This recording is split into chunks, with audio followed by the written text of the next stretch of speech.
தனக்கும் காவ்யாவுக்கும் இடையே இருந்த தொடர்பு பற்றி மஞ்சுவிடம் போட்டு கொடுத்த பாவனாவை நடிகர் திலீப் பழி வாங்கியிருக்காரு. இத பாவனாவே தெரிவிக்கிறாங்க. நடிகர் திலீப் தன்னோட காதல் மனைவி மஞ்சு வாரியரை பிரிஞ்சாரு. அவருக்கும் நடிகை காவ்யா மாதவனுக்கும் இடையே ஏற்பட்ட தொடர்பால அவர் மஞ்சுவை பிரிஞ்சதாக சொல்லப்பட்டது. இந்த நிலையில திலீப் காவ்யாவையே திருமணம் செஞ்சுக்கிட்டாரு. திலீப்புக்கும் காவ்யாவுக்கும் இடையேயான தொடர்பை கண்டுபிடிச்ச நடிகை பாவனா உடனே தன்னோட தோழி மஞ்சு கிட்ட தெரிவிச்சிருக்காங்க. அதனால பாவனாவுக்கு மலையாள பட வாய்ப்புகள் எதுவுமே கிடைக்காதபடி செஞ்சிருக்காரு திலீப். உண்மையை சொன்னதுனாலேயே தன்னை பழி வாங்குறாரு அப்படின்னு பாவனா தெரிவிச்சிருந்தாங்க. தன்னோட கையில புதுப்படங்கள் இல்லாம போனதுக்கு திலீப் தான் காரணம் அப்படின்னு புகாரும் தெரிவிச்சிருந்தாங்க. திலீப் தன்னோட இரண்டாவது திருமணத்துக்கு பாவனாவை அழைக்கவே இல்ல. திலீப் காவ்யாவை திருமணம் செஞ்சதை மஞ்சு டிவியில லைவாக பார்த்திருக்காங்க அப்படிங்கிறதும் குறிப்பிடத்தக்கது.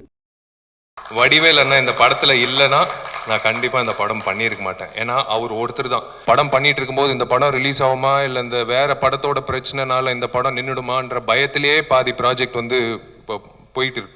10:30 மணிக்கு அந்த டிவி ஆன் பண்ணி வடிவேல் அண்ணாவோட காமெடி ஒரு 6 மணி நேரம் பார்த்தா போதும், நிம்மதியே தூக்கம் வரும். முதல் ஷோ முடியறதுக்கு முன்னாடியே வந்து நிறைய இடத்துல வந்து ரிவ்யூ வந்துருது. போட்டு கிளின்னு கிளிக்கிறாங்க. அப்கோர்ஸ் அந்த மாதிரியும் படம் இருக்கும். ஒரு நடிகனா, இது நான் நடிகர் சங்க பொதுச் செயலாளராக நான் உங்ககிட்ட கேட்கல.